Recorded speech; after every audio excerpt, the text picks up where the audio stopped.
Señor, en esta hora te damos gracias, Padre Celestial, por la bendición que tú nos das, Señor, nuevamente de poder reunirnos, Señor.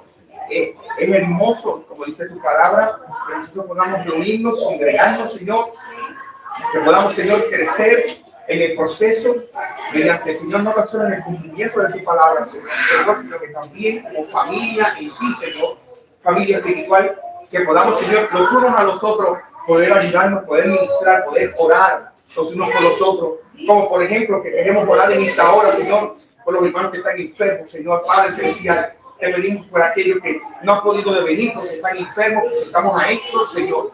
Y te pedimos, Dios, que tú pongas tu mano en su cuerpo para que restaure su salud, Señor. En el nombre de Jesús de Nazaret, enviamos tu palabra poderosa, Señor, que cruza los aires y la distancia y que llegue a su casa, Señor, para la gloria de tu nombre, y que puedas recibir el toque de tu Espíritu Santo en esta hora, Señor, y puedas sentir el conforte y el alivio, Señor, para él poder, Señor, recuperarse cada segundo, sentir la sanidad en su cuerpo, Padre, porque él es hijo tuyo, Padre Celestial. También te presentamos a todo aquel que en esta hora está convaleciendo por enfermedad o trazas de enfermedad que tuvo, Señor. Te pedimos que completen lo que has comenzado en ellos, Señor. Aleluya, esa sanidad que tú has determinado que nuestros cuerpos tengan para la gloria de tu nombre, Señor. Padre, te pedimos en esta noche, que es de multitud de propósitos, Espíritu Santo, te damos gracias porque estás trabajando en la iglesia poderosamente. Te damos gracias porque estás trabajando en nuestros jóvenes, Señor. Mira el servicio del domingo que están dedicándose, organizándose, educándose en tu palabra. Te pedimos, Señor, de que, aleluya, tú afines sus corazones para que ellos puedan amarte, Señor, y que nosotros como padres podamos amarte y ayudar a que nuestros hijos puedan estar canalizados a llegar a donde tú quieres que ellos lleguen, Señor, donde tú los diseñaste para que llegaran, Padre. Señor, ahora te presentamos, Señor, la clase de hoy. Te pedimos que tú nos uses, que tú nos trabajes en nuestro corazón, nuestra mente, que podamos participar y educarnos y crecer juntos, Padre Celestial. Te damos gracias, Maestro, y te pedimos estas cosas en el nombre de Jesús. Amén. Amén. Quiero decirles que el hermano Jaycee también se excusó. Él está en Puerto Rico ahora mismo, así que no sé si está comiendo bacalaitos ahora, pero quizás está en esa onda, ¿no? Gloria al Señor. Bueno, la semana pasada comenzamos con una tremenda introducción. Fue impactante los comentarios de todos, gloria al Señor, y la participación de todos nosotros en el tema, gloria al nombre del Señor, de por qué necesitamos hombres decididos. ¿Por qué la sociedad necesita hombres decididos? ¿Por qué la iglesia necesita hombres decididos? Y hablamos que hemos notado en la cultura y en la iglesia que hay una actitud de los hombres, una actitud que no es buena. Digamos una conclusión de que el hombre, de manera general, ha adoptado una conducta. ¿Cuál tipo de conducta? Una conducta pasiva. Eso es una palabra muy bonita.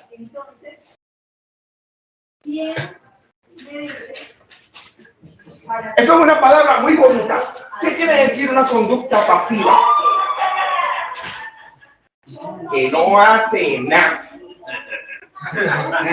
Que no hace nada. En puertorriqueño. Que ni fu ni fa. O sea, que los músicos, eso es una persona que está pasiva. Que en la aplicación de la clase, un hombre que no hace lo que tiene que hacer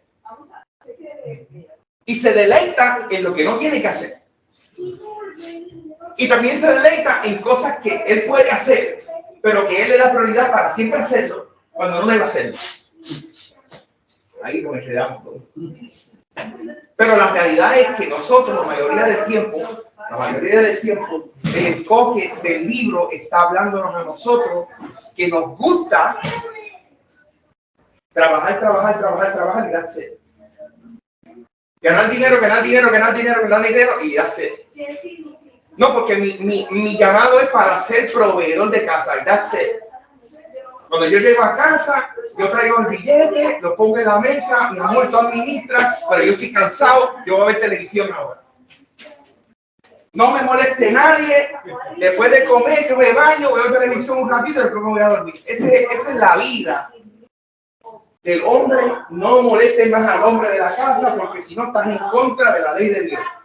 Entonces metemos a Dios en el asunto.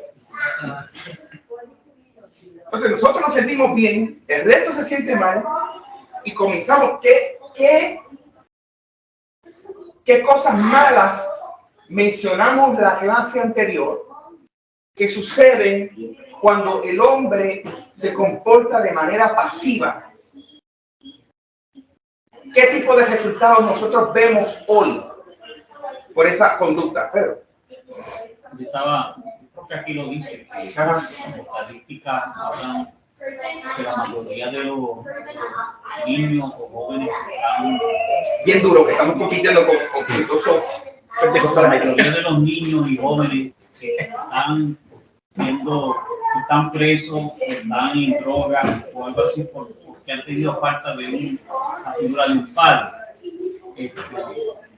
Y en muchos casos, pues la madre ha sido la persona que ha tomado la rienda cuando teóricamente no es así.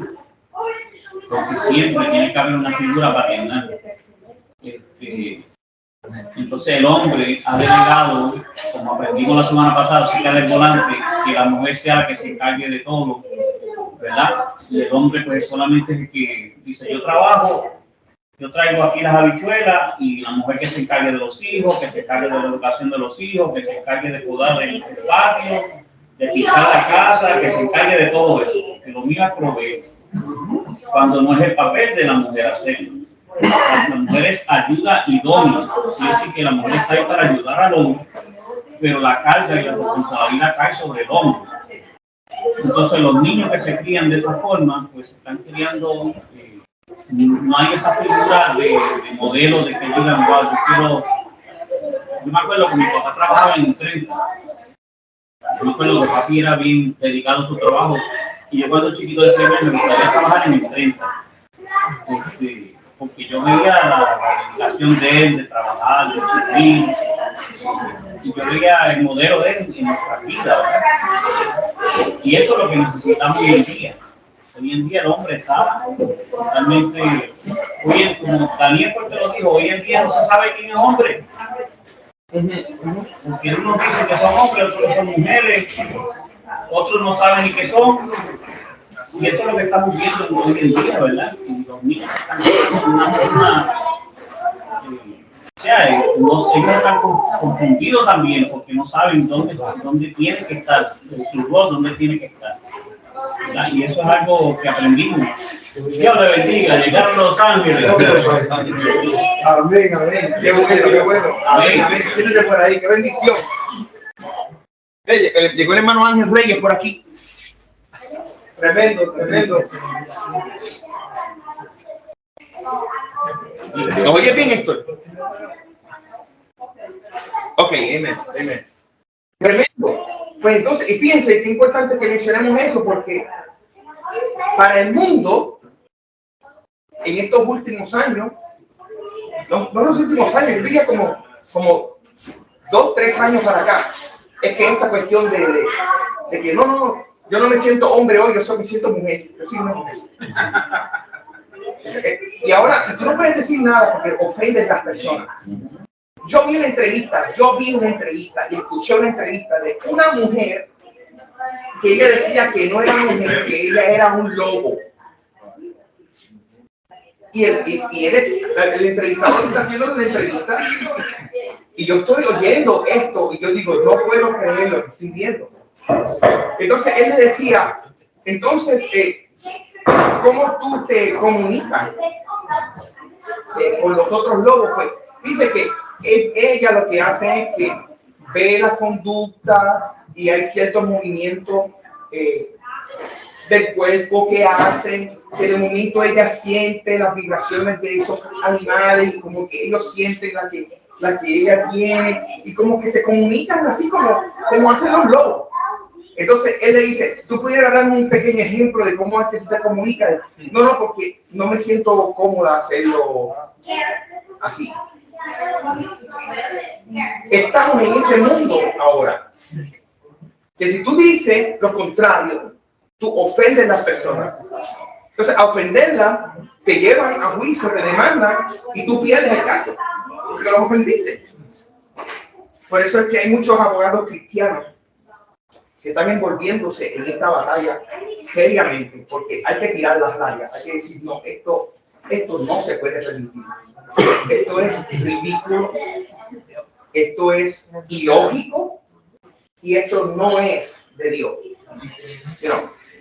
Pastor, Ajá. en el Facebook vi una frase que decía más o menos así: padres ignorantes o padres no estudiados criando hijos, y el resultado es muchos de nosotros, profesionales, responsables, somos de una generación muy distinta a los pelados de hoy en día.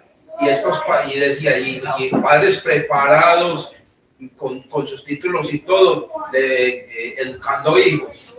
Pues más o menos yo lo noto así, que los papás de hoy en día no tienen tiempo para educar a sus hijos, sino tenga el celular, o tenga el televisor, o tenga el juguete, o sí, váyase con su amigo para cine, sin saber quién es la amistad, sin saber. Y entonces la mamá se enfermó, o lo que tú decías, arregla la cocina, no, es que son familias, o barre, trapea.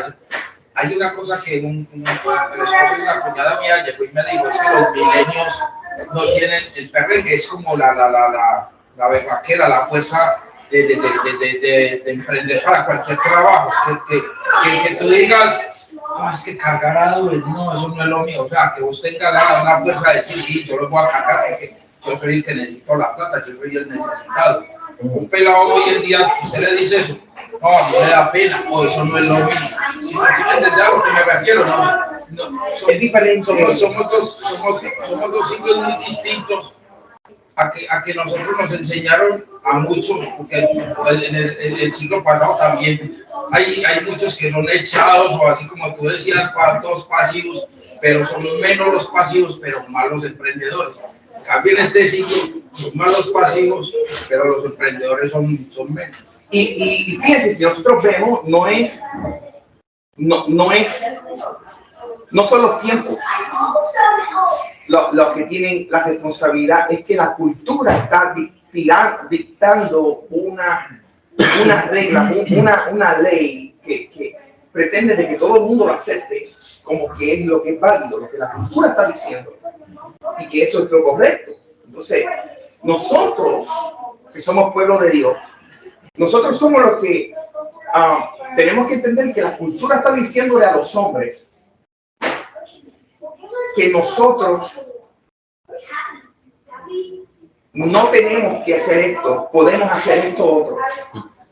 Que los hombres están bien si hacen esto y esto, y si dejan de hacer esto y esto otro. Y la cultura dice al hombre que está bien, pero el problema es que lo que está establecido no es lo que dice el mundo. Para nosotros lo que tiene valor es lo que está establecido por Dios. Entonces nosotros tenemos que volver otra vez a lo que Dios dijo. Ahorita en la clase de discipulado estaban hablando acerca de claramente de cómo es la batalla espiritual, y cómo la batalla espiritual es batalla que se trabaja en la mente y que luego llega al alma o al corazón de nosotros. Pero el campo de batalla es la mente, y en la mente está la batalla de los pensamientos y de las ideas. Todos los segundos de la vida tuya y mía está batallando con ideas en la mente, ideas del mundo, ideas de Dios. Información del mundo, información de Dios. Entonces tú le das el ok a la información que tú quieras. Pero mientras más de Dios tú pongas en tu mente, menos espacio hay para aceptar. Fíjense cómo estoy diciendo aceptar y no saber. Porque yo puedo saber información del mundo y no aceptarla. Pero yo puedo saber. Es importante que sepas. Es bueno que sepamos dónde se esconde la maldad. Es bueno que sepamos quiénes son los malos. Porque, por ejemplo, yo no voy a votar por los malos. Es bueno que empecemos ya a hablar de esas cositas un poquito más, con más soltura. Yo no voy a mencionar el nombre, yo voy a mencionar a Cristo Jesús. Eso sí yo voy a decir. Pero cuando hay alguien en el gobierno que no está enseñando las cosas de acuerdo a lo que enseña la palabra del Señor. Yo no pretendo que todos los que están en el gobierno sean cristianos. Yo entiendo que eso no es así. Pero yo soy del reino de los cielos. Y mi estándar está en la Biblia. Cualquier persona que apoye lo que quiere Dios, apoya lo que quiere la Biblia, yo voy a votar por esa persona. Yo voy a poner a esa persona en el lugar estratégico de gobierno. ¿Para qué? La Biblia dice para que en mi ciudad haya paz. Porque el único gobierno perfecto va a ser ¿cuál? Cuando Él venga y Él va a ser el rey de reyes y Él va a gobernar todo este mundo. Ese va a ser el único momento donde va a haber un gobierno perfecto. Pero es mi responsabilidad yo poder dar los pasos que Dios quiere y no lo que la cultura dice. Entonces tenemos que formularnos algunas preguntas que van a ser difíciles como hombre. Tú tienes que hacerlas, tú tienes que evaluarte y tú tienes que darte una nota. O sea, se acabó de darle vueltas al canasto, se acabó el proceso suave. Tenemos que hacernos las siguientes preguntas. ¿Está tu esposa cansada, agotada y con la sensación de que tiene demasiado sobre sus hombros? ¿Le falta a tu matrimonio un rumbo claro, romanticismo y verdadera intimidad? No están hablando de sexo. Estamos hablando de relación, de comunión entre nosotros y nuestras esposas. ¿Están tus hijos, sean pequeños o sean grandes, emocionalmente distantes de ti y espiritualmente apáticos hacia Dios? ¡Wow!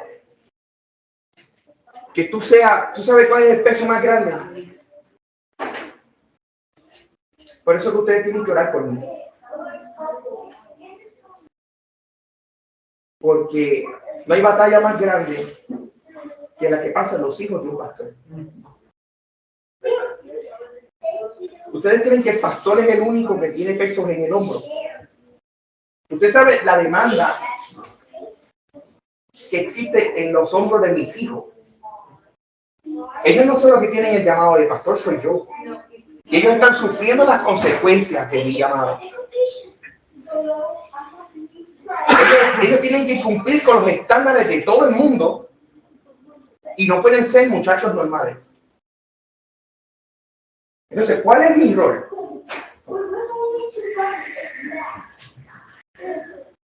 Ellos tienen que estar emocionalmente cerca de mí. Ellos tienen que estar espiritualmente en comunión con Dios. Pero tienen que hacerlo como todo el mundo tiene que hacerlo. Tienen que pasar por los mismos ejercicios que todo el mundo pasa. Necesitan el momento de esparcimiento y de alegría que muchachos sanos deben pasar. Y yo tengo que permitir un ambiente así en mi casa, porque ellos son seres humanos. Ellos necesitan, ellos son jóvenes también. Yo doy gracias a Dios porque ha sido difícil, porque yo tuve que ser educado en esa parte. Cuando el Señor me dio el llamado y empecé en sus primeros años, cuando yo tuve mis hijos desde pequeño, poder reflexionar en estas cosas, la presión que ellos están sintiendo desde pequeños, las demandas, porque ellos son los hijos del pastor, ellos tienen que ser sin tacha, con una integridad, tienen que ser verticales, no pueden cometer pecados, no pueden preparar, no pueden, y si sucede, no tan solo ellos están mal, los pastores están mal. Entonces todo es un efecto dominó, y no estoy diciendo justificándonos de nada. Lo que quiero es darles un ejemplo de lo que existe. Y esto sucede a cada uno de nosotros. Es bien fácil para nosotros que nuestros hijos se nos escapen por entre los dedos sin darnos cuenta. Entonces, cuando tenemos nuestros hijos grandes, nosotros estamos llorando para que ellos tengan un encuentro especial con Dios y que no sea a través de un desastre. Porque cuando fueron jóvenes y fueron niños no hubo una oportunidad. de poderlos transicionar para que ellos de por sí, que voluntariamente amaran a Dios.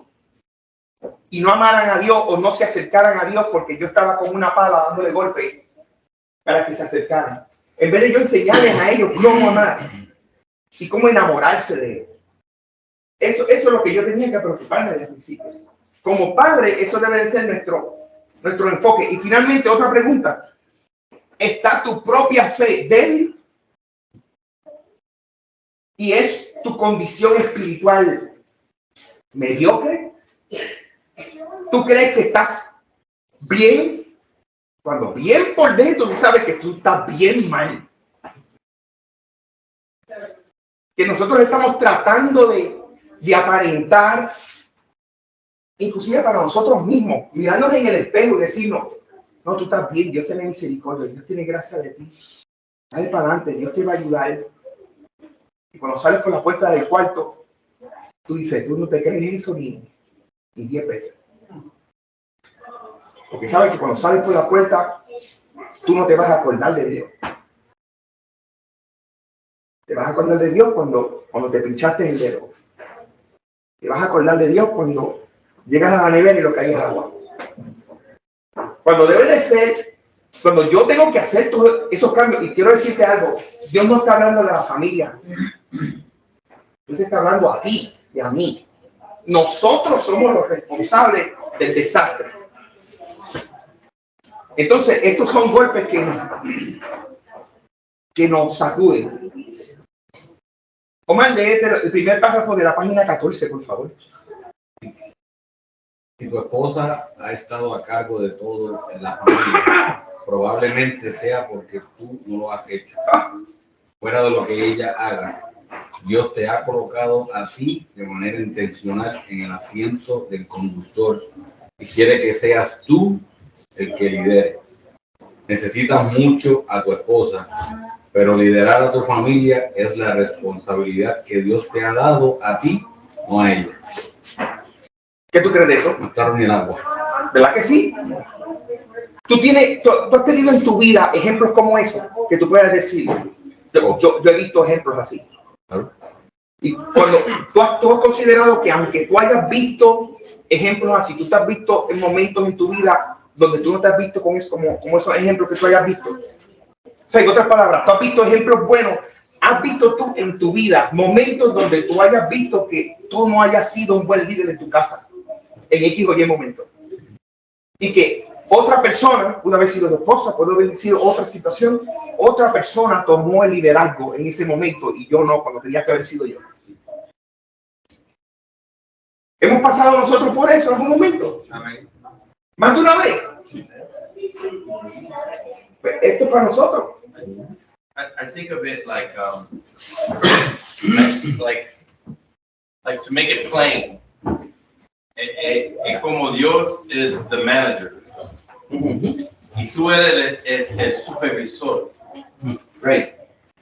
And you go to the manager, and the manager asks you, hey, what's going on in the business? And you say, well, this employee is trying to do my job. Well, what are you doing about it?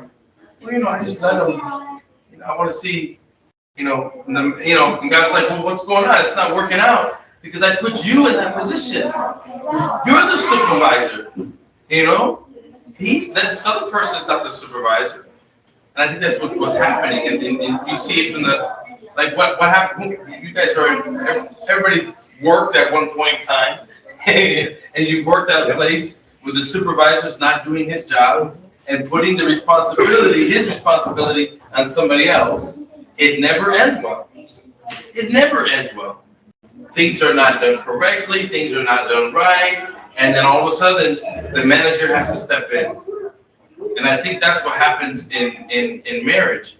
And if we allow the manager to step in, because a lot of times when God says, let me step in, let me help you. No, I got this. I got it now. I got it. I'll take care of it. Entiendo ahora. Yeah. And sometimes we get to that point in our marriage where we have to say, God, I messed up. I need you to step in, help me fix this so that I can take the position and do what I need to do. Yo creo que, y eso es real, porque sucede que yo llego a un momento en mi vida donde yo entiendo que he cometido todo esto, ok, y necesito arreglar esto. Yo quiero decirles algo.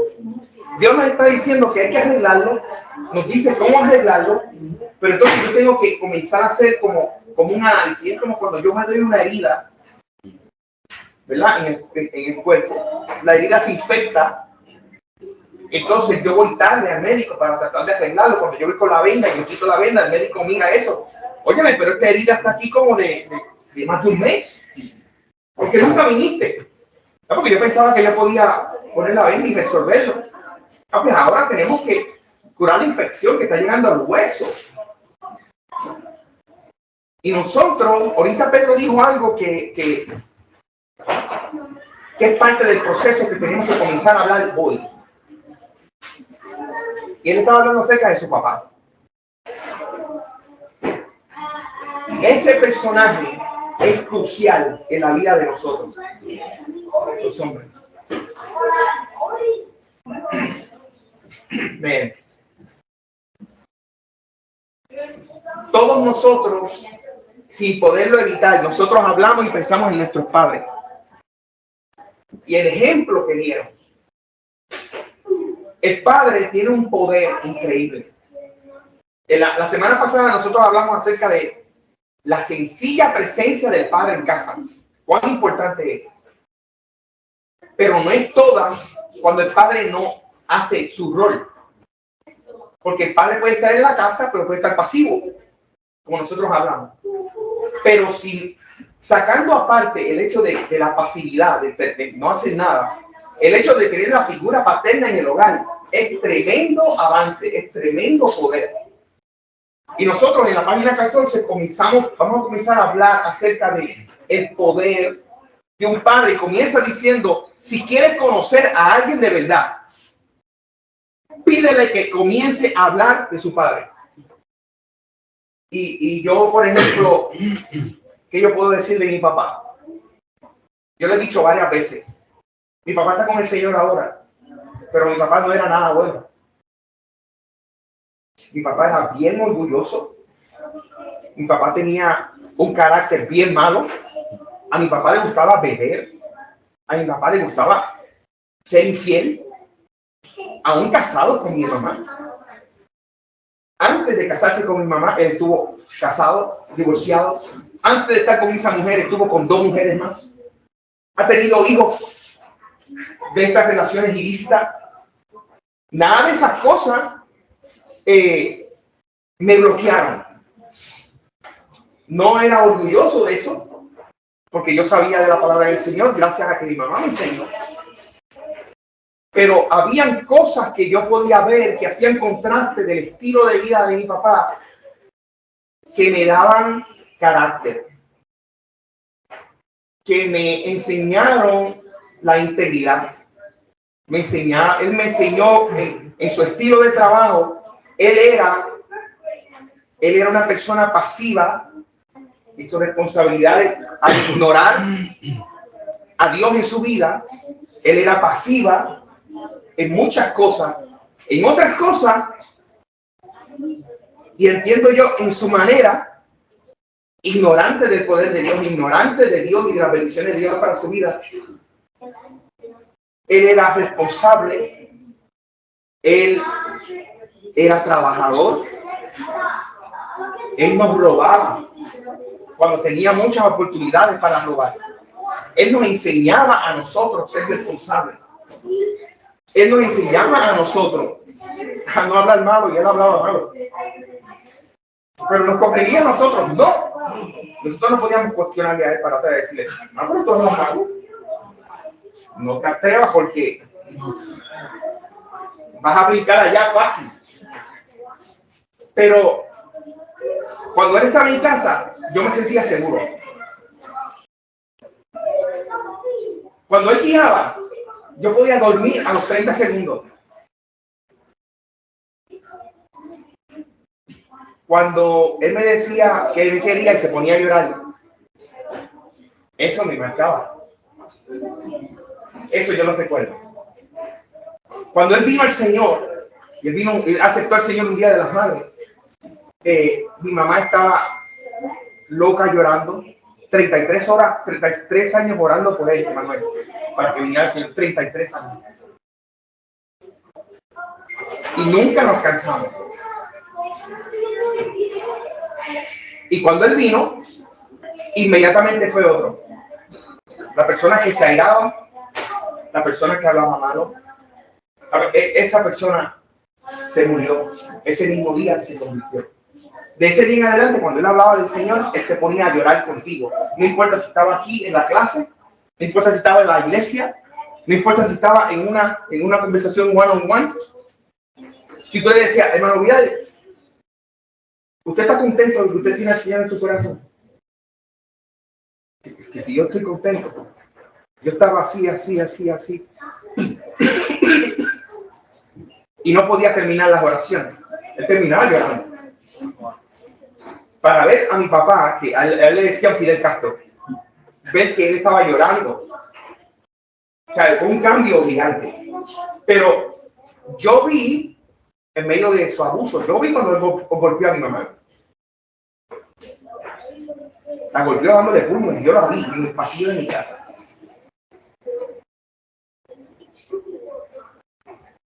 Yo puedo confirmarles a ustedes el poder de influencia que tiene un padre sobre sus hijos. En toda manera, en todo lo que hacen. Y no importa que sean pequeños, no importa la edad. No importa que tengan 35 años. Es como la oración, hermano. Nosotros debemos orar por nuestros hijos, no importa la edad que tengan. No importa si están casados y tienen hijos, y tú eres abuelo. No importa si ellos viven en Australia. Tenemos que orar por nuestros hijos. Tenemos que saber influenciar. Eso es lo primero que nosotros debemos hacer. Cuando tú le preguntas a alguien, yo he visto varios postings del hermano Carlos en Facebook, hablando acerca de su papá. Este es el que trata de mi papá. Tremendo hombre. Tu hermano Carlos es increíble. Ya yo puedo percibir que el papá del hermano Carlos marcó a Carlos. Y cada uno de ustedes, Pedro, brevemente, una cápsula, porque él tiene muchísimas historias y experiencias. Eso cómico que usted ve de Pedro todo el tiempo. ¿De dónde salió eso? Su papá dándole training todos los días. Todos los días. Él sacaba de un tornillo, hacía un chiste. Eso es parte de muchas cosas del legado de su papá en su vida. Eso lo recibió él. Yes. Y yo quiero añadir, ¿verdad? Mi papá estuvo aquí en la Florida. No sé si alguno de ustedes estaba en la iglesia, pero Peter como era mi papá. La personalidad, ¿verdad? Mi papi tenía 88 años cuando vino acá. Siempre era la misma persona. Él, hasta el último, él era una persona que todo el mundo lo quería, todo el mundo lo buscaba. No era una persona que tenía mucha palabra, pero sí su forma de ser, su forma de interactuar con las personas era algo contagioso, ¿verdad? Y eso es lo lindo que yo, ¿verdad? Cuando uno piensa en la marca que hizo que nuestros padres dejaron en nosotros. Y eso es lo que nosotros tenemos que hacer, ¿verdad? Nosotros ser, como dice la Biblia, ser luz, ser la roca, el refugio para nuestros hijos, para nuestros nietos, porque ya yo tengo nietos, ahora creo que también. Igualmente. La Biblia dice que los hijos de tus hijos es una bendición. Que ellos vean en nosotros hasta que el Señor nos llame, ¿verdad? Y un ejemplo a seguir, que eso siga. Y nunca es tarde para nosotros como padres, ¿verdad? Implantar eso en nuestra familia, en nuestros hijos, en nuestras familiares que nos, ¿verdad? Pero especialmente a nuestros hijos. Sí, Señor. Que pedirle al Señor que nos dé la sabiduría, ¿verdad? Que nos dé la forma de cómo nosotros moldear a nuestros hijos que no nos vean a nosotros, sino que vean a Dios en nosotros. Eso es lo más importante, ¿verdad? Y que eso siga, porque vivimos una generación, como dice, como Dios tiene una generación de víboras. Y nosotros tenemos que ser astutos como la serpiente, pero también tenemos que ser mansos como las palomas. Y ver todas esas oportunidades y poder aprovecharlas. Aquí dice en la página 14, la parte de abajo, a cualquier edad, todos desean una buena respuesta a la siguiente interrogante. ¿Qué piensa realmente mi papá de mí? Entonces, ahora se vira la pregunta. Nosotros estamos hablando acerca del papá de nosotros, ¿verdad? Pero si yo te preguntara, Joel, si tú me dijeras a mí, ¿cómo tú crees que piensa tu papá de ti? Esa es la pregunta. ¿Cómo tú crees que él piensa de ti? ¿Qué cosas necesitan suceder para que tú puedas tener una idea de cómo él piensa de ti? Mi papá me lo ha dicho, o sea, me lo deja saber. Cuando cada vez que hablo con él y le decimos algo de una actividad que hicimos, él dice, él te lo deja saber. Él va siempre me celebra, bueno, ahora de adulto, de niño también, pero también de pequeño me disciplinó. Cuando yo hacía algo o él me avisaba cómo van a hacer las cosas. Mi papá fue bien bueno, mi papá yo sí, él está en los caminos del Señor. Él ha sido bien ejemplar y es la razón de por qué yo soy hoy. Eso yo te iba a preguntar. Yo veo la relación que tú tienes, por lo menos yo veo tú y Antonio. Yo veo, ¿verdad? Los dos varones. Mi papá y yo, y Antonio y yo. La diferencia de edad por el año perfecto y el día es la misma diferencia que yo tengo con mi papá y Antonio tiene conmigo. So, yo tengo una perspectiva bien clara en cuando yo tenía esa edad, papi era mi edad. Y yo sé que cuando Antonio tenga mi edad, yo voy a tener la edad. So, eso a mí me trajo mucha perspectiva. Eso fue algo de las cosas de Dios, porque eso no fue planeado. Sí. Pero la misma edad de diferencia que yo tengo con papi, yo tengo con. Hermano, esas son las cosas que uno tiene que ver y pensar. Uno tiene que pensar. Nosotros no podemos darle para atrás el tiempo, ¿verdad? Y no todos nosotros tenemos historias bonitas, ¿ok? Pero es importante que nosotros sepamos cuán importante es el rol de padre. Nosotros podemos tener una idea mejor de cuál es el rol de padre cuando tú eres hijo y tienes relación con tu padre. ¿Right?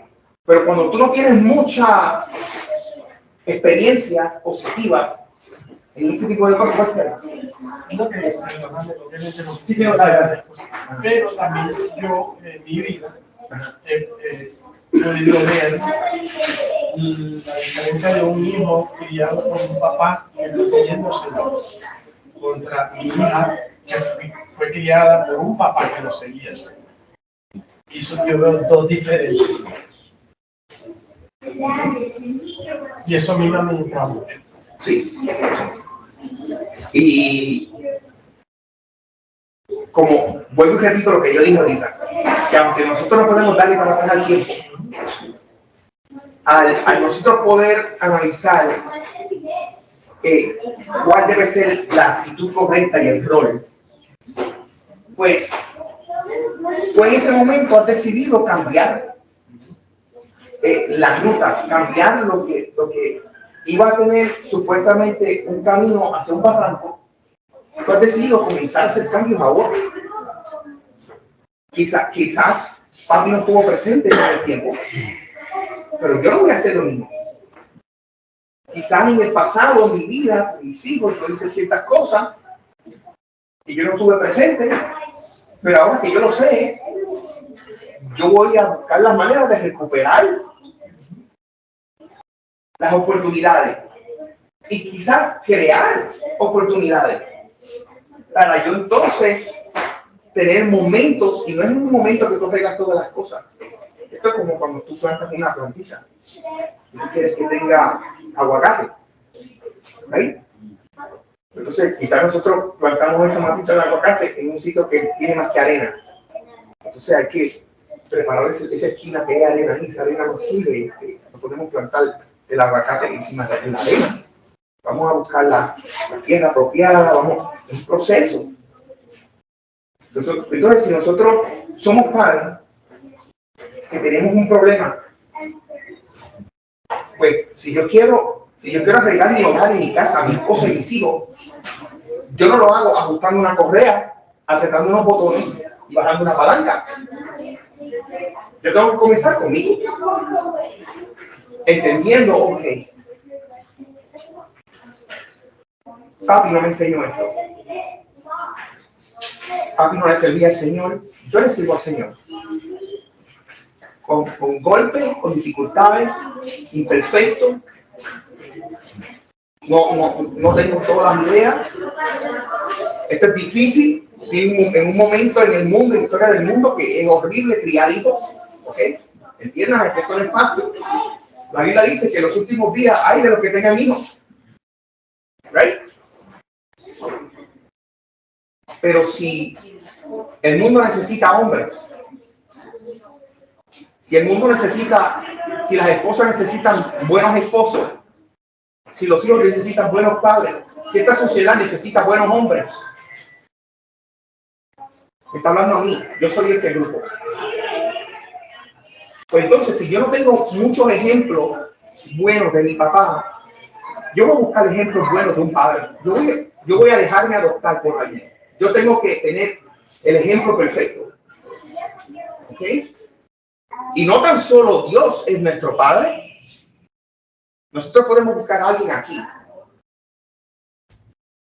A alguien. Yo, por ejemplo, yo adoptaba a mi suegro como si fuera mi segundo papá.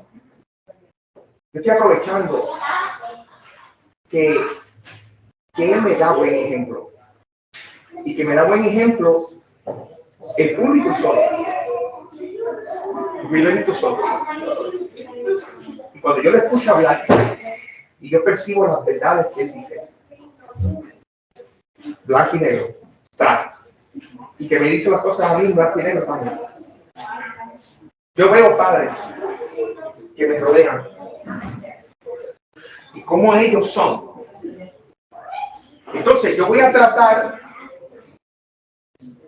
porque mi orgullo es tremendo, que ustedes me pregunten, Peter, ¿y tu papá, de dónde tú sacaste eso de cantar? A mí me encanta cantar. Así que no me da mucho chance de cantar. Pero fue de mi papá. De toda la familia de mi papá, todos cantan. Mi papá era el único que era inconverso y él no cantaba. Todo el resto de la familia cantaba en la iglesia. Iglesia Evangélica Unida de Puerto Rico. Pero mi papá cogía una guitarra, él aprendió solo a tocar guitarra. Los 3 tonos que sabía nada enseñó. Una vez corrió bicicleta conmigo. Una vez, conmigo y con mi hermano. Éramos pequeños, yo tenía como 12 años. Una sola vez. Y llovió ese día. Pero yo me acuerdo que él pidió una bicicleta prestada para correr en el día de mi cumpleaños. Él hizo eso. Y corrimos bicicleta por toda la comunidad. Eso fue corriendo bicicleta como 1 hora. Eso papi nunca lo había hecho, nunca. Esa fue la primera y la 21ª vez que la hice. Esas cosas se grabaron. Una sola vez para mí, Jeremy, fue suficiente. Me impactó.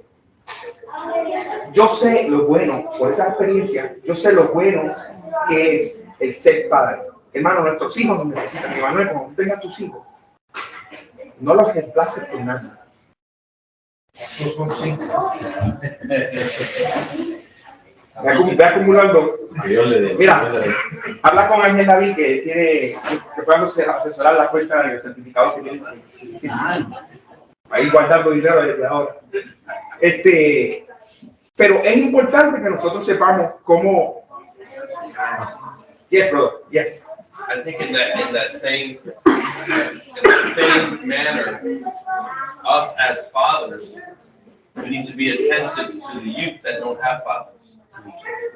To those young guys, you know, esos jóvenes que no tienen padre, you know, and they need men.